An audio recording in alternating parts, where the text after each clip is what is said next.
And the orgasm reflex can be triggered by a surprisingly broad range of input. Genital stimulation, duh. But also, Kinsey interviewed a woman who could be brought to orgasm by having someone stroke her eyebrow. People with spinal cord injuries, like paraplegias, quadriplegias, will often develop a very, very sensitive area right above the level of their injury, wherever that is. There's such a thing as a knee orgasm in the literature. I think the most curious one that I came across was it was a case report of a woman who had an orgasm every time she brushed her teeth. This was something in the complex sensory motor action of brushing her teeth was triggering orgasm, and she went to a neurologist who was fascinated, and he checked to see if it was something in the toothpaste, but no, it happened with any brand. They stimulated her gums with a toothpick to see if that was doing it. Nope, it was the whole motion. And the amazing thing to me is that you would think this woman would have excellent oral hygiene. Sadly, this is what it said in the journal paper. She believed that she was possessed by demons and switched to mouthwash for her oral care. It's so sad. I interviewed, when I was working on the book, I interviewed a woman who can think herself to orgasm. She was part of a study at Rutgers University. I love that, Rutgers. And so I interviewed her in Oakland in a sushi restaurant. And I said, so could you do it right here? And she said, yeah, but I'd rather finish my meal if you don't mind. But afterwards, she was kind enough to demonstrate on a bench outside. It was remarkable. It took about 1 minute. And I said to her, are you just doing this all the time? She said, no, honestly, when I get home, I'm usually too tired. She said that the last time she had done it was on the Disneyland tram. The headquarters for orgasm along the spinal nerve is something called the sacral nerve root, which is back here. And if you stimulate with an electrode the precise spot, you will trigger an orgasm. And it is in fact that you can trigger spinal reflexes in dead people. A certain kind of dead person, a beating heart cadaver, and this is somebody who is brain dead, legally dead, definitely checked out, but is being kept alive on a respirator so that their organs will be oxygenated for transplantation. Now, in one of these brain dead people, if you trigger the right spot, you will see something every now and then. It's a reflex called the Lazarus reflex, and I'll demonstrate as best I can, not being dead. It's like this. You trigger the spot, the dead guy or gal goes like that. Very unsettling for people working in pathology labs. Now, if you can trigger the Lazarus reflex in a dead person, why not the orgasm reflex? I asked this question to a brain death expert, Stephanie Mann, who was foolish enough to return my emails. I said, so could you conceivably, trigger an orgasm in a dead person? And she said, yes, if the sacral nerve is being oxygenated, you conceivably could. And obviously it wouldn't be as much fun for the person, but it would be an orgasm nonetheless. I actually suggested there's a researcher at the University of Alabama who does orgasm research, and I said to her, you should do an experiment. You can get cadavers if you work in a university. I said, you should actually do this. She said, you get the Human Subjects Review Board approval for this one. According to 1930s marriage manual author Theodore Van de Velde, a slight seminal odor can be detected on the breath of a woman within about an hour after sexual intercourse. Theodore Van de Velde was something of a semen connoisseur. This is a guy writing a book, Ideal Marriage. It's a very heavy, hetero guy. But he wrote in this book, Ideal Marriage, he said that he could differentiate between the semen of a young man, which he said had a fresh, exhilarating smell, and the semen of mature men whose semen smelled, quote, remarkably like that of the flowers of the Spanish chestnut, sometimes quite freshly floral, and then again sometimes extremely pungent.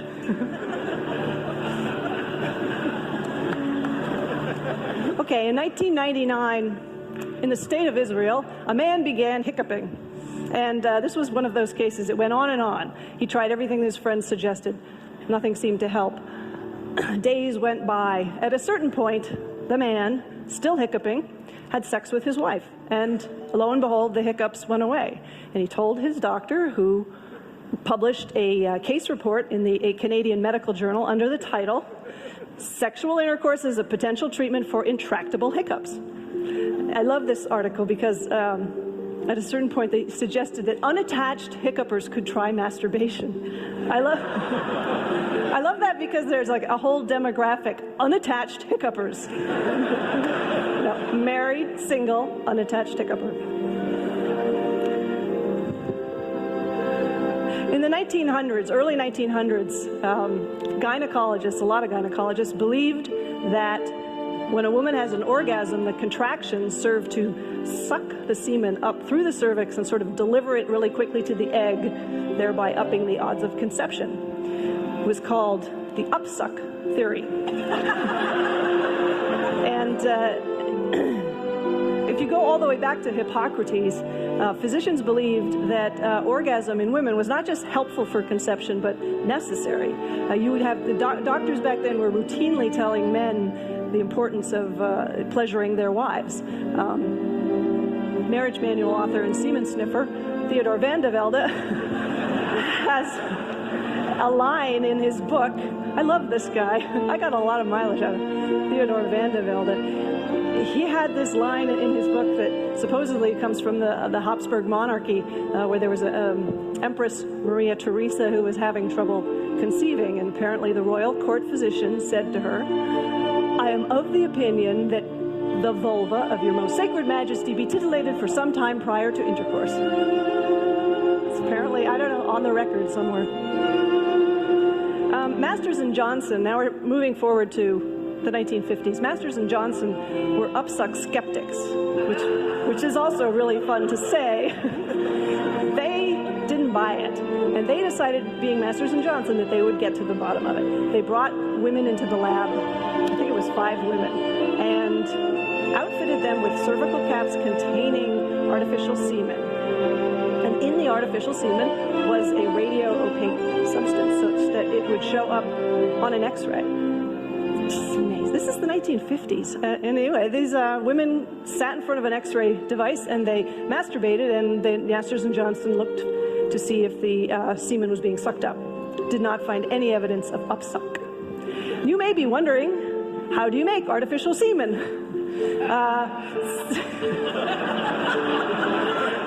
I have an answer for you. I have 2 answers. You can use flour and water or cornstarch and water. I actually found 3 separate recipes in the literature. My favorite being the one that says, they have the ingredients listed, and then, in a recipe it'll say, for example, yield 2 dozen cupcakes. This one said yield 1 ejaculate. There's another way that an orgasm might boost fertility. This one involves men. Sperm that sit around in the body for a week or more start to develop abnormalities that make them less effective at head-banging their way into the egg. British sexologist Roy Levin has speculated that this is perhaps why men evolved to be such enthusiastic and frequent masturbators. He said, if I keep tossing myself off, I get fresh sperm being made, which I thought was an interesting theory. So now you have an evolutionary excuse. Okay. Alrighty. There is considerable evidence for upsuck in the animal kingdom. Pigs, for instance. In Denmark, the Danish National Committee for Pig Production found out that if you sexually stimulate a sow while you artificially inseminate her, you will see a 6% increase in the farrowing rate, which is the number of piglets produced. So they came up with this plan, this 5-point stimulation plan for the sows, and they had the farmers, there's posters they put in the barn, and they have a DVD, and I got a copy of this DVD. And this is is my unveiling because I'm going to show you a clip. Okay, now here we go. See, off to work. And it all looks very innocent. Okay, he's going to be doing things with his hands that the boar would use his snout. Lacking hands. Okay. This is the boar has a very odd courtship repertoire. This is to mimic the weight of the boar. You should know the clitoris of the pig inside the vagina, so this may be sort of titillating for her. Here we go.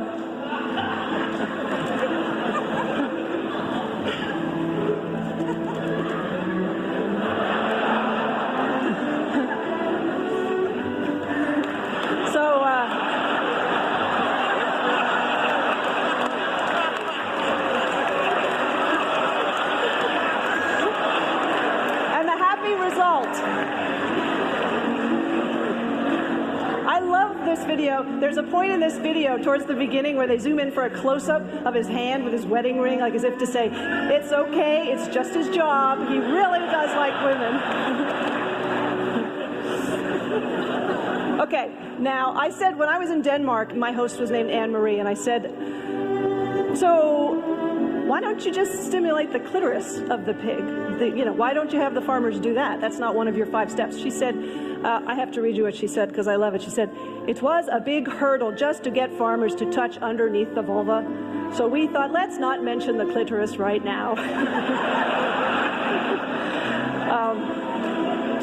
Shy but ambitious pig farmers, however, can purchase, this is true, a sow vibrator that hangs on the sperm feeder tube to vibrate, because as I mentioned, the clitoris is inside the vagina, so possibly, a little more arousing than it looks. And I also said to her, now these sows, you may have noticed the sow doesn't look to be in the throes of ecstasy. And she said, you can't make that conclusion because animals don't register pain or pleasure on their faces in the same way that we do. They tend to, pigs, for example, are more like dogs. They use the upper half of the face.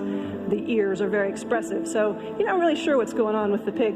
Primates, on the other hand, we use our mouths more. This is the ejaculation face of the stump-tailed macaque. And interestingly, this has been observed in female macaques, but only when mounting another female. Masters and Johnson in the 1950s, they decided, okay, we're going to figure out the entire human sexual response cycle, from arousal all the way through orgasm in men and women, everything that happens in the human body. Okay, with women, a lot of this is happening inside. This did not stop.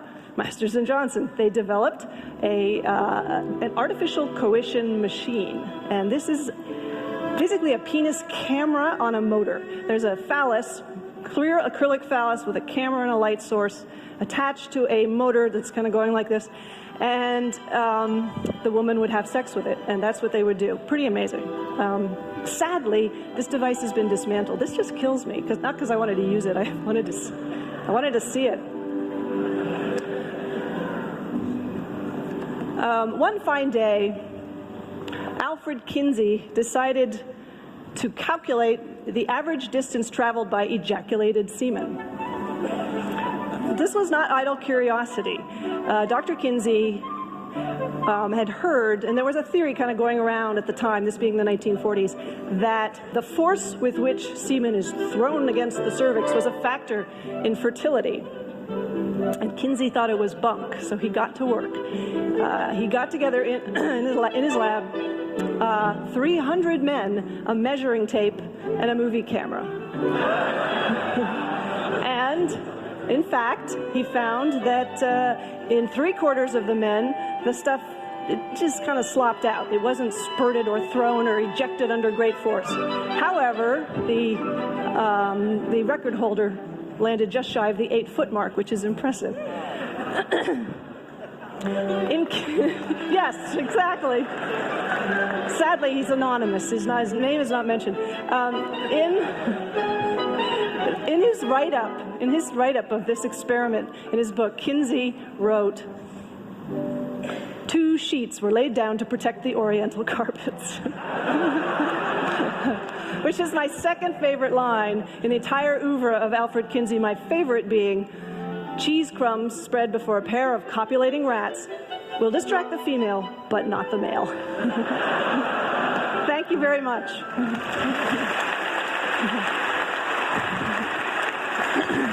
Thanks.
Good evening. Hello, and welcome back.